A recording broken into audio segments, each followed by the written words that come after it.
nešiotis kamebe jo rūta žalioj. Motulas rakitelė, vairylium, rylium, nešiotis kamebe jo rūta žalioj.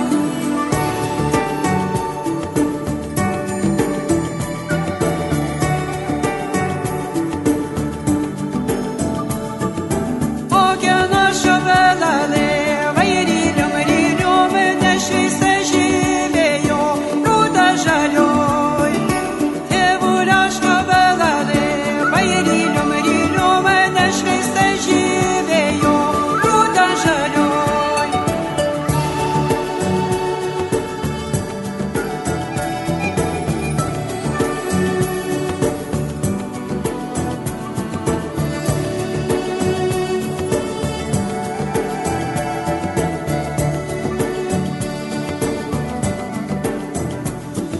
Vaikeno rūtelė, vairylium, rylium, nelieta žydė jo rūta žalioj. Sasulės rūtelė, vairylium, rylium, nelieta žydė jo rūta žalioj. O kieno stonelė, vairylium, rylium, adara dunėdė jo rūta žalioj. Rolaro stodenelė, vairylium, rylium, adara dunėdė jo rūta žalioj.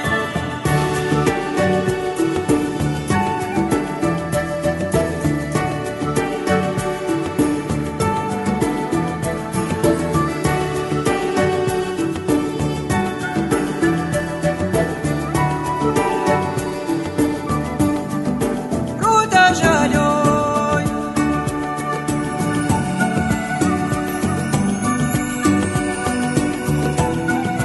Rūta žalioj.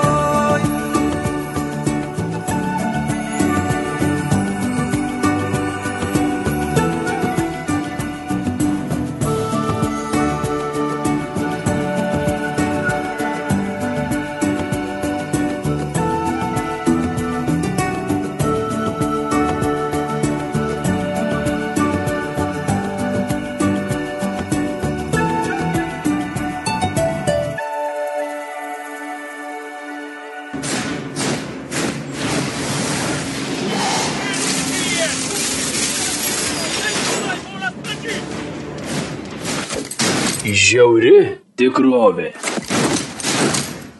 6 minutės po 11 valandos, kaip ir įprasta penktadieniais, tokiugi laiku Pulso eteryje ne kas kitas, o žiauri tikrovė ir istorijos tyrėjas ekspertas Aivaras Lilika kartu su manimi. Labą dieną, Aivarai. Labą dieną, Erikai, labas klausytojai. Kaipgi rudeniškos nuotaikos šiek tiek pakirto. Oi, ne, kalbėkime. Viskas gerai, ar ne? Viskas tvarkoj, pakirto lapus šaltis, bet ne žmonės. Svarbiausia, kad viskas ok yra. Ir Lietuva dar vietoj. Taip, praėjusias laidas pradėjome narplioti iš tikrųjų turbūt bene įdomiausia Lietuvoje ir reikšmingiausia viena iš įvykių, tai yra Lietuvos krikštas. Taip. Šiandien turbūt tęsime, ar ne? Taip, tęsim Lietuvos krikštą, nes bandžiau sutilpti vieną iš pradžių laidą į dvi, bet jeigu tilpsim į 4, tai bus labai puiku. Šiandien tada 3 laida apie Lietuvos susidūrimą su krikščionybė jau tiesiogiai, nebe kaip kovojančiai šaliai su krikščionybė, bet kaip tapimų krikščionišką šalim ir be abejo mes pereinam į tą laikotarpį, kai mes buvom kovotojai su krikščionybė. Net Gediminas yra savo laiškose paminėjęs, kad aš už savo tikėjimą tėvų guldysiu galvą ir krikščionis pavadina visus šunimis. Tai čia yra iš Gedimino laiškų tiesiog citata. Aiškus, Gediminas bus turbūt dar už 3-4 laidų, bet šiandien šiek tiek pakalbėsim galbūt ir apie papročius, kokie buvo, ir pamažu pereisim. Čia tikrųjų lietuvių, ar ne? Taip, tikrųjų senųjų mūsų, nes yra pakankamai nemažai išlikę raštų. Ir aš kaip įdomu, vėl kiek aš žiūrėjau, einant senin, pavyzdžiui, jau 17 amžiuje vienokie papročiai aprašyti įpročiai, 16 vėl ir einant vis gilyn yra išlikę net iš 13 amžiaus aprašai senosios mūsų pasų. Tai jinai vis prastėja, ta prasme, kokybiškai, pagal minties talpumą, pagal mintį jinai prastėja ir jinai tampa vis labiau tokio mužikų, sakykime, kažkokio tai šudrų galbūt. Iš tikrųjų, turėtų būti aš taip įsivaizduoju. Ne, tai su krikščionybė tas įvyko, ta prasme, kad žmonija pasinėrė į tamsumą vietoj, ką mes veikiame su gamta ir gamtoje, buvo aptarinėjama, ką mes nukertame gamtoje. Bet kokia atveju iki 12 laida Žiūri tikrovė ir aš manau, kad nieko nebelaukdami galime pradėti iš tikrųjų įdomius pasakojimus apie Lietuvos krikštą. Taip, aš galbūt tik tai tiek priminsiu, gal visai neseniai buvo rugsėjo 22, tai yra kaip Baltų vienybės diena, kur paminimos visos mūsų gentis, visos tautos dalis, kur labai įdomų dalyką mačiau, toj pasakysiu, kurią mieste Žemaitijai, Kaltinėnuose.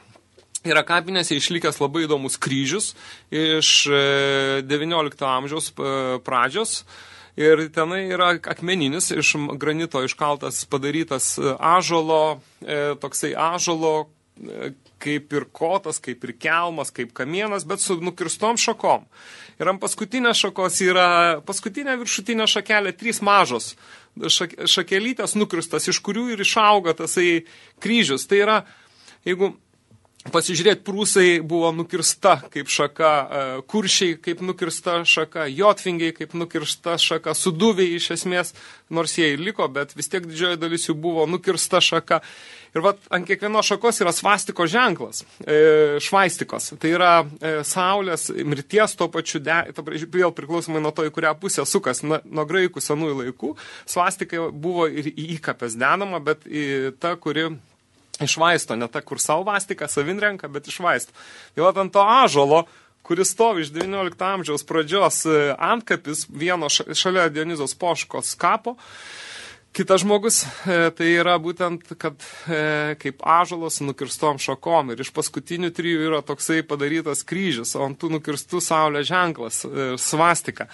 Tai mes per tai savotiškai ir tapome baltais. Vat kai aš kalbėjau, pas mus tai buvo ne apibūdinimas spalvos tiesiog kažkokios tai balti, su mirtim surištas. Ir mes, jeigu žiūrėsim, va, ta Baltų vienybės diena yra turbūt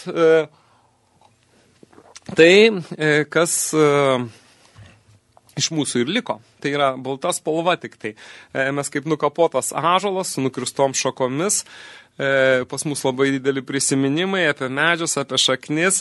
Ir vieną dalyką galbūt klausytojams pasakysiu, kad jeigu žiūrėt, viską reikia matuoti pagal gamtą, o ne pagal teologiją. Nes teologija tai yra abstrakcija, tai yra abstraktum, tai yra toj, ko tikroviai nėra. 2 vyrai negali vaikų padaryti, kad ir kaip jie besistengs, bet vyras su moterim gali padaryti vaikus ir sukurti šeimą, ir tai yra tikrovė. Ir va, teologija ir užsiema dalykais, kurių negali būti tikroviai dažniausiai. Tai noriu pasakyti, kad gamtoj mes matome tokį reiškinį saulės žvaigždžių gyvavimo laikotarpį.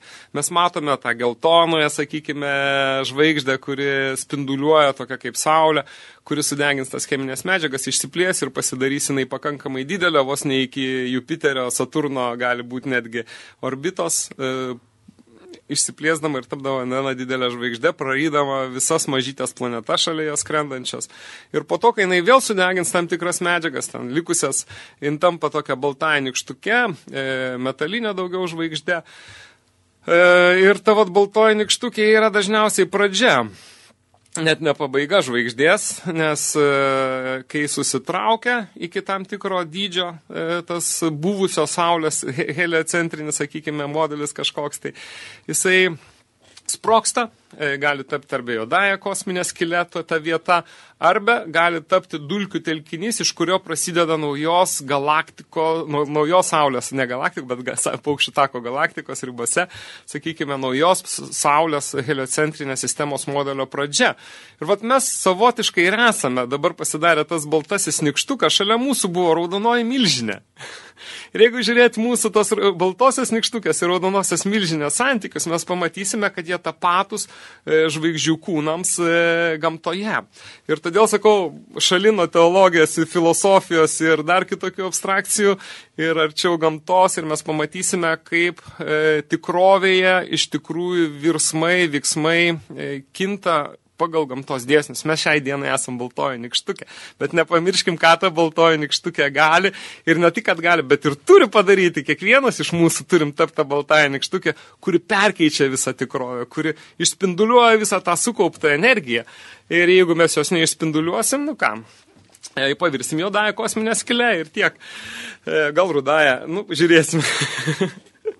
Tai aš dabar grįšiu prie to, kad ta baltų vienybės diena šiek tiek įpareigoja ir aš paskaitysiu keletą tokių dalykų, kur aš praeitoj paskaitoj paminėjau apie tai, kad buvo tam tikri dalykai, įpročiai, kurie mums su krikščionybė buvo pakeisti. Ir gal netgi reikėtų skaičiuoti okupacijos pradėjimą, sąmonės okupacijos, sąmoningo gyvenimo suvaržymas, laisvo gyvenimo suvaržymas, būtent nuo Vytauto ir Jogailos laikų, kuomet ir buvo įvesta krikščionybė. Nes kartu su ta krikščionybės forma tie ir milžiniškos represijos. Turim nepamiršti, kaip aš jau minėjau, kitose laidose, Vytautas su Jogaila įvedė labai griežtus įstatymus, apribojančius, sakykime, ortodoksų, pravoslavų gyvenimą, kitų bendruomenių gyvenimą ir išskirtinę vietą pastatydamas tik tai vieną teologinę kryptį, kuris tuo metu vadinosi katalikybė, krikščionybės viena iš atšakų ir, taip sakykime, mes pasinėrėme į laikotarpį, kuriame nukraujavome ir išnykome kaip reiškinys po to. Ir toliau nykstame, jeigu nesuvoksim baltosios nykštukės dėsnių, gamtos dėsnių. Taigi, aš paskaitysiu iš maždaug iš Simono Grunau, iš kitų veikalų apie dalykus, kurios krikščionybė nubraukė ir tai tapo netradiciniais, neįprastais dalykais. Po kažkiek tai laiko, nežiūrint, kad tai, kas buvo nubraukta, buvo įprastais tradiciniais. Tai, sakykime, tuo atveju krikščionybė buvo netradicinė sekta, netradicinis tikėjimas, kuris atėjo į tradicinio tikėjimo, įprasto tikėjimo lietuviškai žemės. Ir rašo, kad jie turėjo krivių krivaitį. Tas krivių krivaitis, aš vėl paaiškinsiu, yra dažniausiai lotyniškai formai rašomas, kaip kyrie kiraito. Tai yra kyrie viešpats, viešpačių viešpats išsiverstų. Ir kitas dalykas, kad tikėtina, dar laidoje vėliau irgi apie tai kalbėsim, tikėtina, kad krivis kaip žodis atsirado kai Lietuva, turbūt nuo Mindaugo laikų, priėmė katalikybę ir tada tos pravoslavų kunigus, mūsų senosius kunigų buvo pavadintas, jeigu etimologijos žodynę, prasmių žodynę, pasižiūrėsim, ką reiškia žodis kreivas, kreivinti, mes pamatysim, kad tai yra priešingybė tiesinti. Tiesus, tiesa ir kreivas. Kreiva priesaika, kreiva burnis ir panašiai mūsų kalboje tai yra neigiamas žodis. Ir va tas krivis atsirado kaip neteigiamas, tik tai tiek, kad šios dienos kriviai to nesuvokdami, kaip papūgos įsikandė kažką tai kartoja, nes tai yra žaidimas vaikų smėlio dėžiai, nesuvokiant tų tikrųjų prasmių, to konteksto galbūt, netgi kuriame tai atsiranda. Ir pažiūrėkime, mes turim visą krieviją. Latvių kalboje, vieno iš baltų, taip vadinkim, tų sarmatų, kaip aš vadinu, genčių, tautų kalba, visa Rusija yra krievija. Tai kas čia dabar, visi kriviai tenai gyvenat, pagal tokią logiką išeina, arba netgi ir tas pats mūsų, pasakykim, tokia pusėserė ar pusbrolių kalba, rusų, slavų kalba, krivoj. Irgi, tai ką, išeina, kad krivoj ir yra tas pats krivis, netgi etimologiškai. Tai ne, yra tiesos priešingybė ir tikėtina, kad tai buvo pavadinti pirmieji pravoslavų kunigai, ortodoksų, kurie mokino kreivo tikėjimo, neteisingo. Ir todėl ta sarmatijos dalis, kuri priėmė kreivą tikėjimą, tapo krievija. Kreivo tikėjimo mokanti šalis.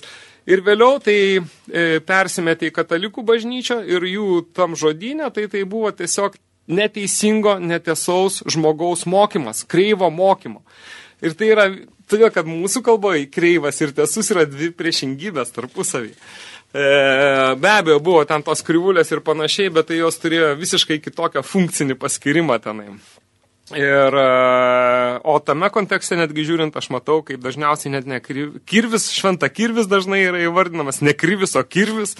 Ir ne Kyrie kiraitas, Kyrie viešpats lotyniškai. Ir čia originalų skaitant, vartant atrandi, o kadangi mūsų vertėjai sulietuvindavo daugelis dalykų, tai mes vėl gavome, kad čia kryvis jau yra kažkas tai išpatingi, tiesiog tai yra iškrypelis lietuvių kalba. Paprastai ir tai iškrypeliai, nesuvokdami, ką jie daro, tiesiog to žodžius paėmė. Žinystos būdavo lomai, buvo apie 18-17 žinių luomų, jeigu mes šiai dienai jos išverstumėm į, aš jau čia 13 amžiaus šaltinius imu. O kaip paminėjau, mes dabar einam, visgi esame 1380-1400 metai laikotarpį grubiai. Tai to laikotarpį mes jau matome, kad tas žinių luomas pamažu silpnėja ir tai greičiausiai įvyko Gedimino, galbūt jau Mindaugo Vytenio laikais, kai karinis luomas įgavo absoliučią autoritarinę valdžią, tai gali. Ir tada žinių tas luomas įtakai mažėjant, supratimas, šviesuma proto mažėjo ir kvailuma vietoj kūrybos mes tada užsiėmėm karybą.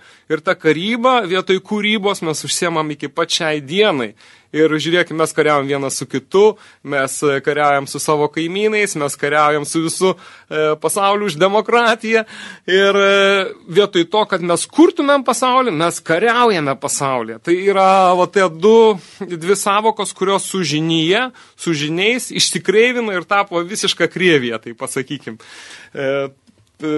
Kas ir matosi mirčių kiekyje pasaulyje šitam. Taigi,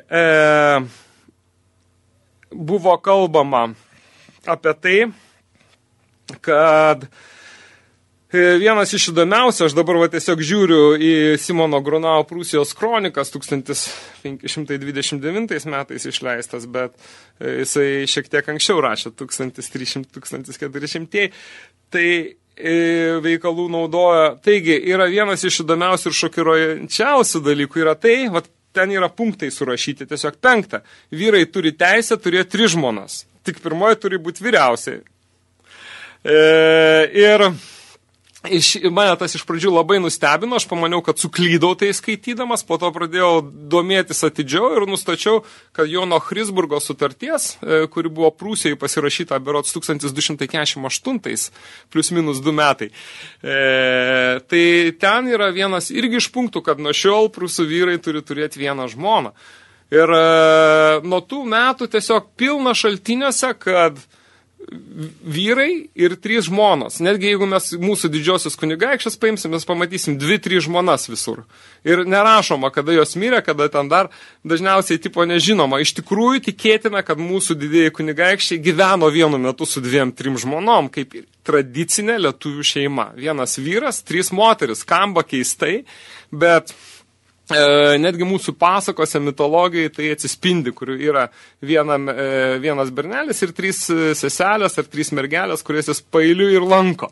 Tai tiesiog net mūsų pasakos yra šito tik tai perpildytos. O tik tai tiek, kad galbūt mes, jeigu pereisim iš to karinio laikotarpio, tai mes pereisim prie to taikaus, armatiškojo kažkiek tai laikotarpio, prie moteriškos visuomenės, matriarchalinės, mes pamatysime, kad ne vyrai rinkdavosi, o moteris rinkdavosi, su ko gyventi. Tai čia yra kitas dalykas. Čia gal iš pradžių vyrai gali apsidžiaugti, 3 tai yra tvarkoj. Ne, ta vyriausiai žmona ir pasakydavo, su kuo ir kaip ir kas. Ir jinai, jeigu nesutikdavo, tai ir likdavo tokia monogaminė šeima, sakykime. Tai buvo trupučiuką kitoks, bet taip tradicinė lietuviška šeima buvo vienas vyras, 3 moteris.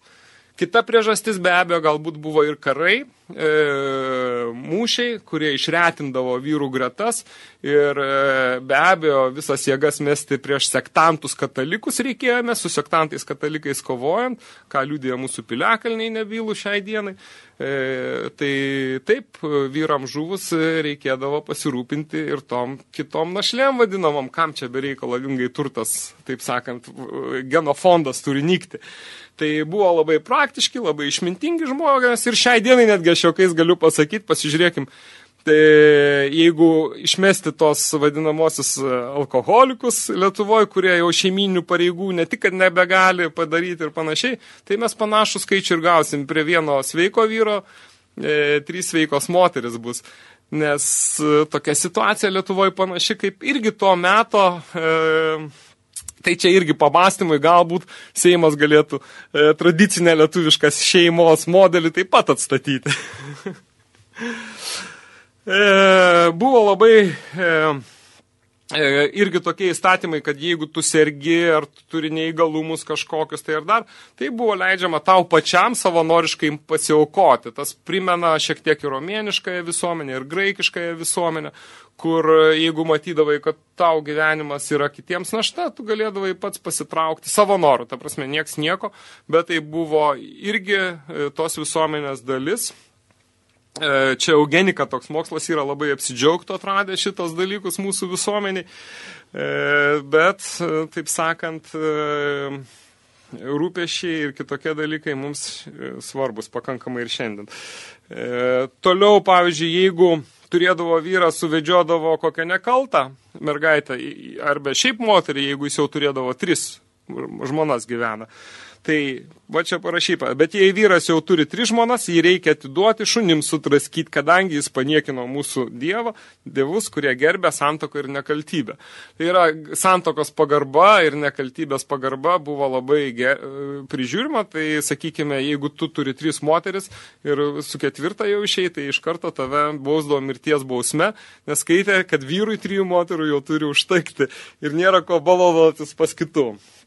Pavyzdžiui, kitas 13, čia vienas iš paskutinių jau punktų tokių dalių aprašyto. O jeigu kas apsivogtų, tai 1 kartą reikia išplakti rykšte. 2 kartą rimbu, apsivogus 3 kartą atiduoti jį sugraužti šunims toliau nuo mūsų dievų. Galėtų irgi Seimas priimti šitą įstatymą ir, sakykime, o dabar labai daug tų rezonansinių ir kitokių bylų dėl vagysčių kyla. Galėtų tradiciškai pritaikyti šitą 13 punktą. Tai 1 kartą išplaka rykštę, 2 kartą rimbu, o 3 kartą atiduoti jį sugraužti šunims toliau nuo mūsų dievų. Čia yra to laikotarpio įstatymai, ir jeigu mes pasižiūrėsim. Dar turbūt viskas viešai galbūt buvo daroma. Be abejo.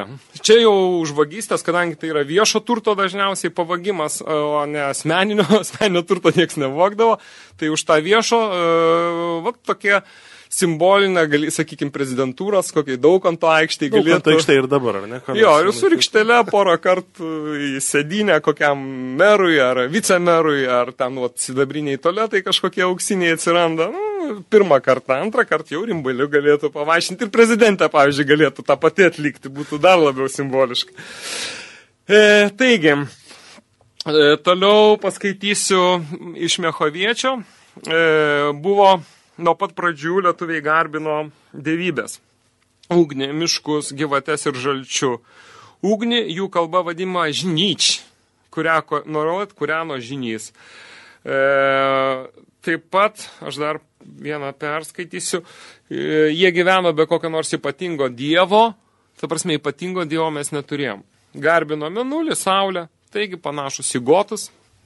Ką norit to pasakyti, kad skirtingai nuo tų paveikslų garbintojų, abstrakčių daiktų, kaip sakykime, Akropolyje žmonės garbina Sony, Philipsą, iPhone'ą, tai yra šios dienos tabai, o to laikotarpį buvo Marijos, Juozapai, Antanai, mediniai, ten jų relikvijos ir panašiai buvo parduodamos už panašią kainą kaip iPhone'ai ir panašiai, ir tokiais pat kiekiais.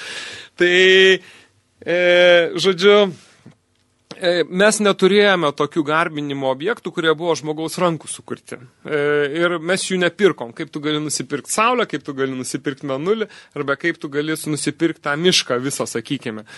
Ne, to nebuvo suvokiama, tai buvo tiesiog mes gamtos dalis ir gamta dalis mūsų, o ne tai buvo, kad ką mes iš jos padarysim, kokius iPhone'ų čia iš miško dabar prikasime, išskaptuosime, kiek tenai tų TFT monitorių visokių ir panašiai. Ne. Ir įdomiausia tai, kad, pavyzdžiui, jeigu mes paimsim modernėje kabutėse, aš paimsiu, mes su kosminiu greičiau grįžtame iš tikrųjų tą prieš tai buvusią visuomenę, nes mes pamatėm, kad visgi tas krikščioniška kabutėse, aš iš karto pasakysiu, civilizacija, nes aš ją nelaikau civilizacija, tai yra represinių įstaigų suformuota tik tai įtaiga.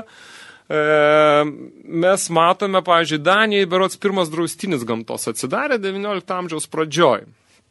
grinai valstybės globojama vieta, kad gamta būtų išsaugota, kad nieks jos nenuikot. Tai pasižiūrėkime, mes einame į tą nemodernėje, sakykime, visuomenė ir mes atrandam, kad ten pilna draustinių.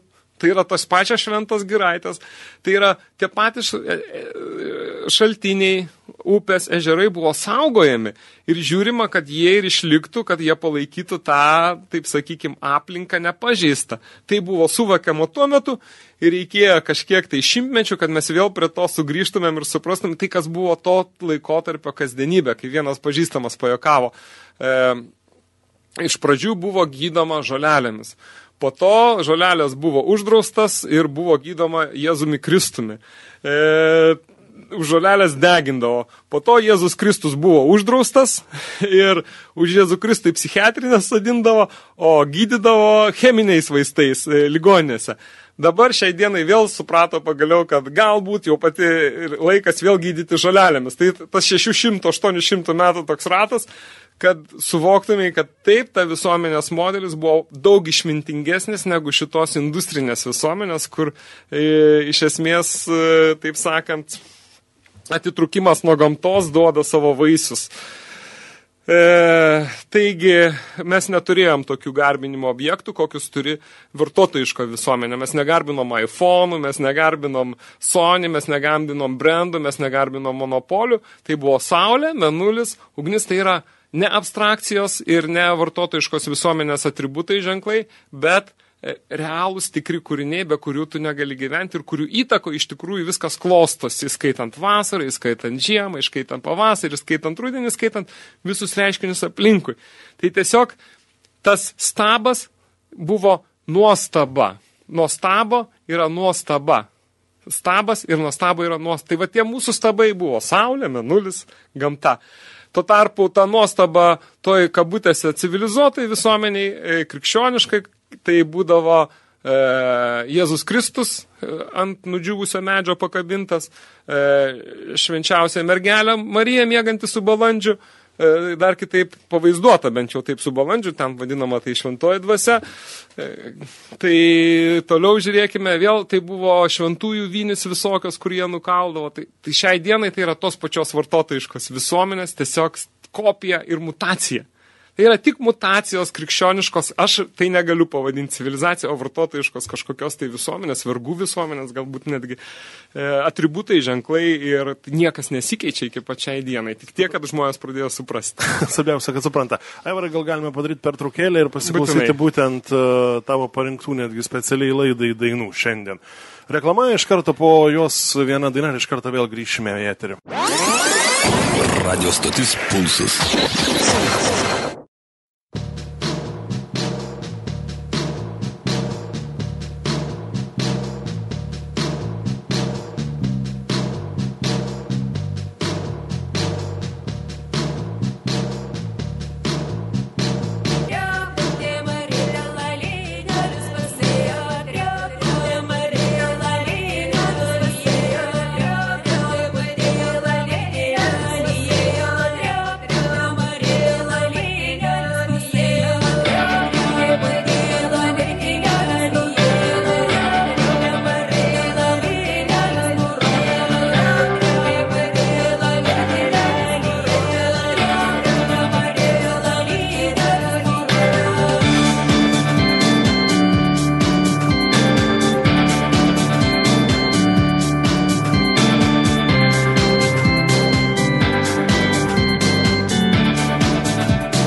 Žiauri tikrovė.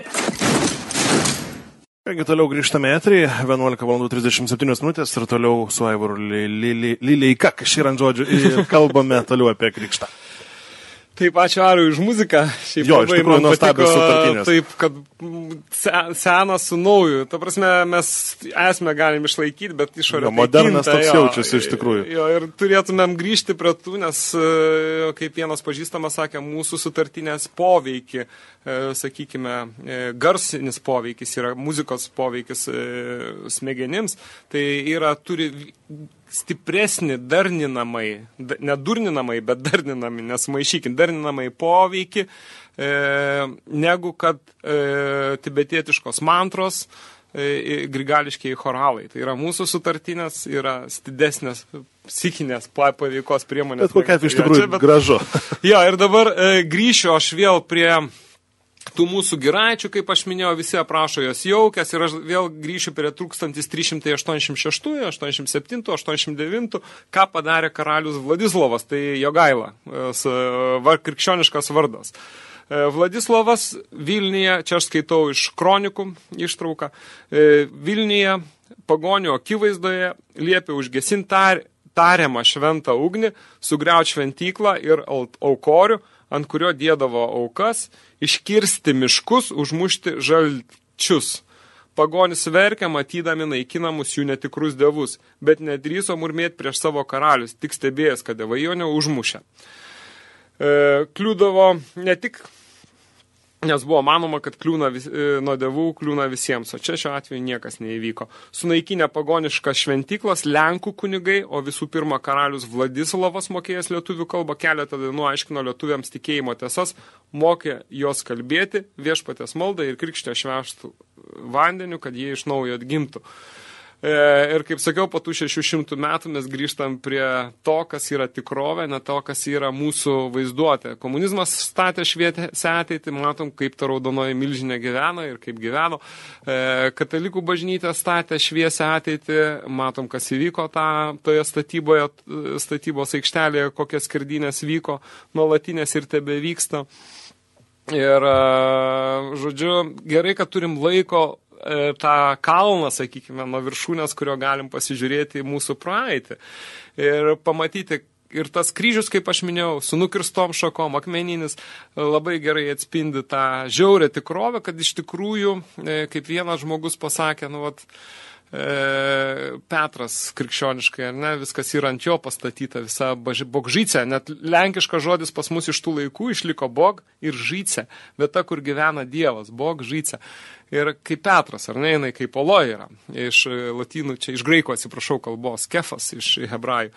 Tai pamatysime, kad tą netgi paimkim posakį, kad jeigu įmeti grūdą į derlingą dirvą, jisai duoda 10-eriopą derlių, jeigu į kokią apaugusią dirvą apleistą, jisai nuvysta, o jeigu ant olos užmeti, jisai nieko neduoda. Tai šiuo atveju Petras ir yra ola, kurios niekas neauga. Visa bažnyčia yra ola, kurios niekas negali augti. Ir tai istorija parodo. Galim iš to laiko kalno šiai dienai pasižiūrėti. Išauga kryžiaus žygiai, taip, išauga. Išauga kryžiaus žygiai už demokratiją šiai dienai, išauga. Užauga, tos pats komunizmas yra tik mutacija, viena iš su savo tom pačiom apaigom, su savo pranašais, su savo davais, jokia skirtuma, tai yra tik mutacijos. Tai yra, kas atsitinka su žmogum, kai jisai pakliūna į abstrakcijų gniauštus. Bet čia vėliau aš atskirą vien paskaitą, galbūt, kai apie kryžiuočių ordiną pasakosiu, švenčiausios mergelės Marijos reikės ir jį paliesti, tai paliesim tą temą. Dabar aš dar paskaitysiu apie užgesinimą irgi. Svarbiausia žemaičių dievybė buvo ugnis. Ant aukšto skardžio prie pat Nevėžio upės jie kūreno amžiną ir šventą ugnį, kurią žynys nuolat kurstė malkomis. Atvykęs karalius Vladislavas sudegino bokštą, kuriame kūreno stoji ugnis, židinį išdraskė ir užgesino. Lenkų kareiviai iškirto žemaičių garbinamus miškus, kuriuose laikė šventais ir dievų gyvenamais. Taip. Toliau, be to, turėjo tose miškose laužavietės paskirtas kiekvienai šeimai ir kiekvienams namams. Tai yra buvo decentralizuota tikyba. Tai yra kiekviena šeima, kiekvienas ūkis, namas turėjo savąją šventyklą. Tai yra vėl visiškai skirtingas modelis, ar ne? Monopolistinis akropolis, bažnyčia, brūkšnelis ir decentralizuotas šventykla, kur pasaulio centras yra ten, kur tu pasodini medį, tavo sodybą.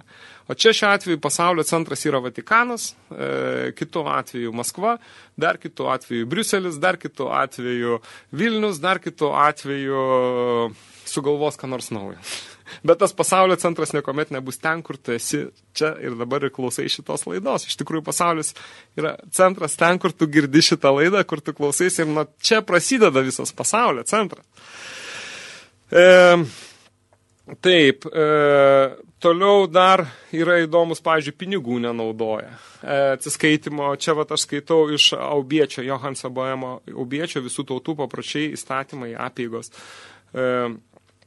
Pinigų nenaudoja. Vykdavo natūriniai tie vadinamieji mainai, kas panašu Lietuvoje netrukus jau ir vyksta, barteriniai vadinamieji mainai, ypač už reklaminės paslaugas ir panašiai. Moteris vyrams leidžiant viešai turi sugyventinių. Čia yra prašoma būtent šitas kraštas, vadinamasis Aukštaitija. Tai yra, aš vadinu etnografinė Lietuva, nuo maždaug Kernavės iki Mainiškių, Minskas. Moteris vyrams leidžiant viešai turi sugyventinių, kurios vadina santokos pagalbininkais. Tuo tarpu vyrams svetimoteria buvo laikoma gėdingų dalykų. Tai yra, jeigu vyras jau netlikdavo savo pareigos, žmona parvesdavo santokos pagalbininkai ir pasakydavo, prašom susipažinti, reikia leidimo, kad savo pareigų nebeatliekia, ar ten ūkinių, ar tai dvasinių kažkokiu tai, ir prašom susipažink šeimos taikytojas. Ir netgi buvo pareiga ir pavardės, kai kur yra išlikusios su to surištos, ypač Aukštaitijoje. Tai tokie vyrų irgi buvo įdomios pareigos kartais. Ir čia jis prideda, ta tauta taip skiriasi savo papročiais nuo kitų, kad jai pritinka šie aristipo žodžiai. Garbingumą kuria ne prigimtis, o įprotis. Tai yra buvo labai aiškiai šitai visuomeniai, senoji iki krikščioniškai, kad garbingumas nėra tavo priklausimas bažnyčiai, tavo priklausimas kažkokiai kitai sektai, tavo priklausimas mokslininkų sektai, netgi politikų sektai, psichologų sektai ar panašiai sektai. Ne, o įpročiai. Jeigu tavo įpročiai yra visiškai nevaldomi, nekontroliuojami ir jie skleidžia aplink mirtį, tai viskas aišku. Bet jeigu tai yra tas, kas skleidžia gyvybę, kaip skleidžias kaip gyvybė, irgi viskas aišku. Ir tam nereikia jokių diplomų, nereikia jokių psichoanalitinių tarnybų, vertinimo tarnybų, apklausų viešųjų. Tu tai matai ir tu tai gali vertinti ne nuo taikoje esant, nuo taikos, bet taikoje. Tai va čia tie esminiai dalykai, kur išliko mūsų kalboje, mūsų žodžiuose ir netgi jeigu pasižiūrėsim valstybinę lietuvių kalbos komisiją, kuri yra įkurta berods 1950 pabaigoj, tai buvo Lietuvos komunistų partijos įkurta ir jai vadovavo berods vienas iš svarbiausių to meto MGB karininkų, pulkininkų Zymanas, tai buvo tikslas sunaikinti tą kalbą. Tai taip ir čia šiuo atveju šitą mūsų kraštą atėjus buvo irgi ta naikinama kalba ir jeigu šiai dienai pasižiūrėsime, beveik visos vadinamos institucijos arba lietuviškai įstaigos vartoja tik tai tos kalbos žodžius ir tai buvo bandoma tą okupacinę, čia vėl tam tikras occupation, užimta erdvę, užimta vietą, pašalinti esamą nusistovėjusią tvarką, įpročius, papročius, įskaitant kalbą. Ir ką šiai dienai mes matom turbūt būtent per paskutinį 50 metų, tai yra nuo 1950 iki 2000 metų, mes matom gan sėkmingai pavyko padaryti. Bet tai yra vienas iš didžiausių lietuvių, ypač kalba, vienas iš žmonijos turtų ir raginu, galbūt kas nors įsiklausys, visgi reikėtų lietuvių kalbą paskelbti UNESCO saugoma kalba ir visos ministrus išmesti, aš turiu omeny žodžius, tarnais pavadinti visas prezidentūros, pirmininkas būtų prezidium ir panašiai, arba kunigaikštis blogiausia atveju. Ir, žodžiu, sutvarkyti taip, kad ta aplinka būtų sveika, nes kai jinai pradeda gesti, pradeda be abejo nuo to, kad žmonės nebesupranta, kuo tu daugiau tarptautinių žodžių vartoji, tuo tu mažiau tu aplinką supranti. Tu gali kalbėti ir nesupras, ką tu iš viso pasakei. Tas didžioji dalis, ypač su mokslininkais ir yra, kai pasiklausai, pasižiūrė, net nesupranta, ką jie kalba, nes jie vartoja žodžius, kurie jie nesupranta. Lotyniškus, graikiškus. O kai mūsų gimtąją kalbą, tu gali suprasti aiškiai ir paprastai viską. Taip, toliau dar vieną iš tokių keistų citatų Merkatoriaus žemėlapiuose aprašyta. Pavyzdžiui, miškus jie laikė šventais ir vadino dievų buveinėmis, o gyvatės žalčius laikė kiekvienas namuose, maitino ir garbino kaip namų dievybės. Abipusio vyro ir žmonos sutikimų lietuviai lengvai skiriasi ir vėl tokiasi, kartodami tai daugelį kartų. Moteris viešai vyrams sutinkit, kaip jau minėjau, turi sugyventinių, kurios vadina santokos pagalbininkams, tačiau vyrams buvo gėdinga. Nubaustasis mirties bausme, savo šeimininkas būdavo priverčiamas pats pasikarti. Jeigu atsisako tai daryti, yra mušamas ir koneveikiamas, kol nusižudo. Tai jeigu mirties bausmė būdavo, tai turėdavo, kam čia dar kitų žmonės, pats turėdavo savo rankomis tą padaryti. Tai va tokie papročiai buvo tame laikotarpyje, kurie šiai dienai, kaip ten labai gerai pasakė, paminėjo vieno graiko žodžius, kad šitą tautą kuria ne papročiai, o įpročiai, kurie jie jos kontroliuoja, valdo, atrenka ir palieka tik tai tos, kurie yra tinkamiausi bendruomeniai, kurie tinkamiausiai asmeniui, palaikyti gyvybę ir išlaikyti tą gyvą santykį. Šiai dienai pas mus viskas yra priešingai pastatyta ant nesąmoningumo, ant pavloviško behaviorizmo, ten, sakykime, šuniuko lygyje. Pavyzdžiui, tas pats skambutis, kur šuniukams spaudai atneši maistą, seilės pradeda tekėti. Paimkim mokyklas, tas skambutis iki pačiai dienai yra spaudžiamas, kur paspaudus visiems moksleiviams seilės pradeda tekėti nuo to skambučio. Žadintuvas. Tai yra tiesiog tam tikras modelis, kur ta visuomenė gyveno nuolatiniam strese ir tiesiog dirbtinais metodais yra formuojami, kuriami dirbtini įpročiai, kur nesąmoningai kuriami. O tuo atveju šita visuomenė labai matosi buvo milžiniškas sąmoningumo lygis ir todėl prasibraut pro tą sąmoningumą ta šventoji Romos imperija, kad sektantiškoji katalikybė, sektantiškoji krikščionybė, iš esmės tas piemenų ideologija visą čia negalėjo, nes tai buvo svetima, nesuprantama ir išliko nesuprantama iki pat šiai dienai. Pavyzdžiui, paimkime patį pavadinimą, prūsiškai Biblija skamba kaip Bibelė. Čia aš tiesiog žodis į žodį sakau prūsiškai. Ir vat, ką birbinti reiškia, mūsų kalboje taip pat visi gerai žino. Tai vat, birbinė, birbinti, ir dar tikrai, vat, ir tas išvestinis žodis ir yra tas savotiškai Bibelė. Tai, nes tai yra tautosakos rinkinys, arabų liaudės tautų, parašytas anksčiausiai rašytinėse šaltinėse Aleksandrijai, Egipte, 70 maždaug grubiai, 70-60 metais prieš Kristų, keletos hebrajų mokslininkų, tai pavadinkim, dirbusių ties tautosaką. Ir tas, tai įsivaizduokim, mūsų Vidūnos yra tokia tautosakos rinkinis, Basanavičius.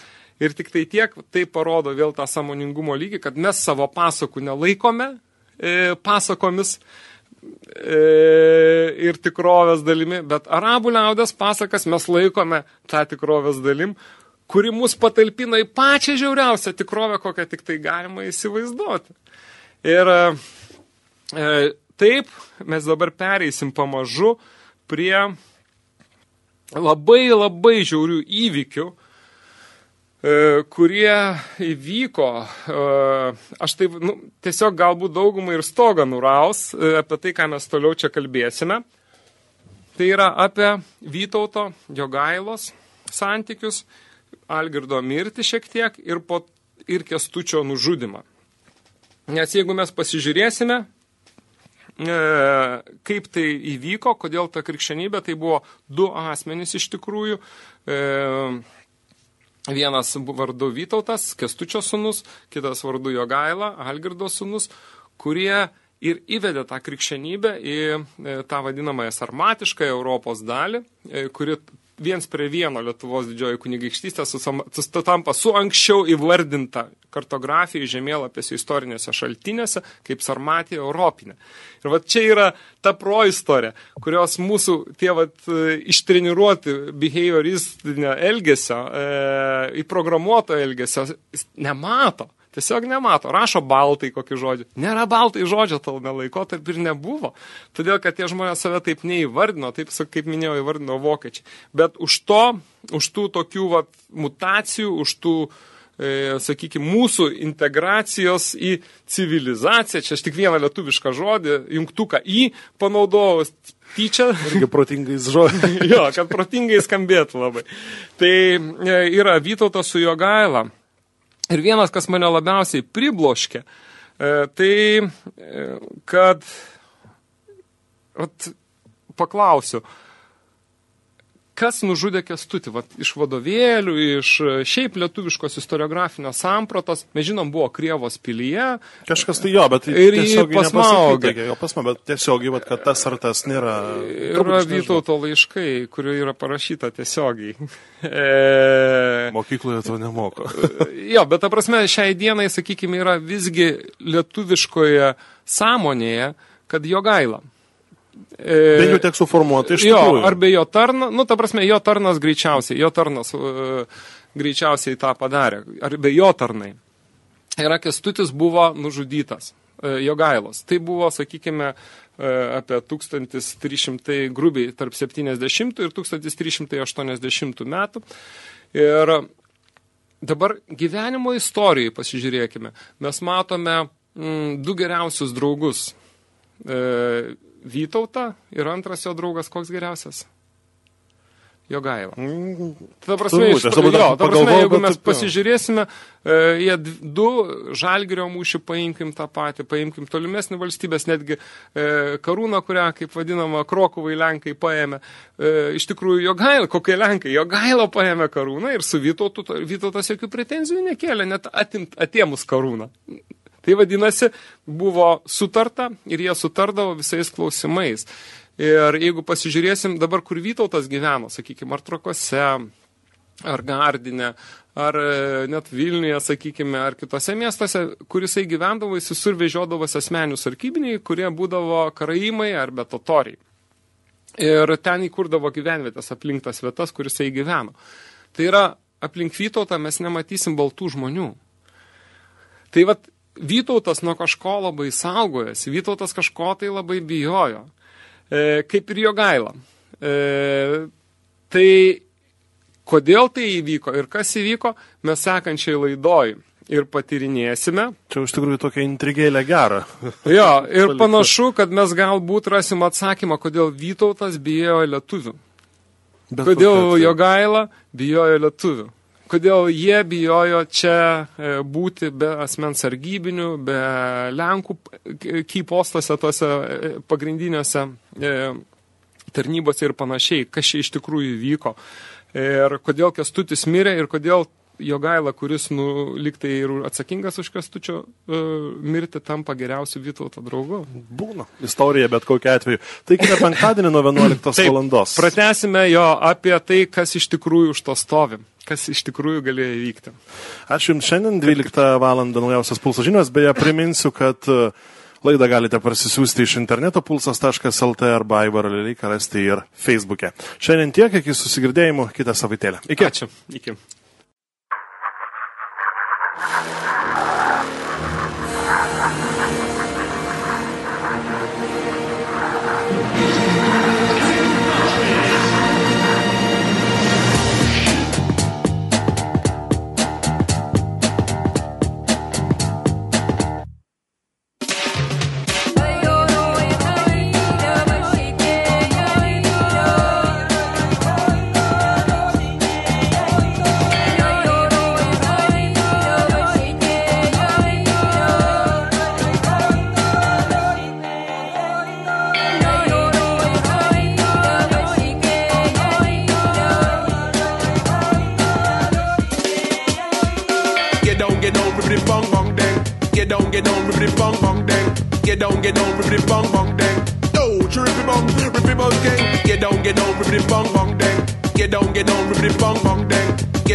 Gilly, gilly, gilly, gilly, click shot. Get down, with the bong bong dang. Get down, with the bong bong dang. Get down, with the bong bong dang. What da da da da da da da da da dang.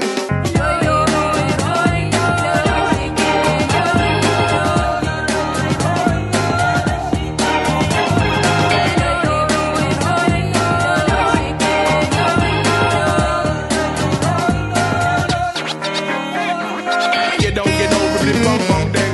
Get down with the bong bong dang. Get down with the bong bong dang. Oh, trippy bong gang. Get down with the bong bong dang. Get down with the bong bong dang. Get down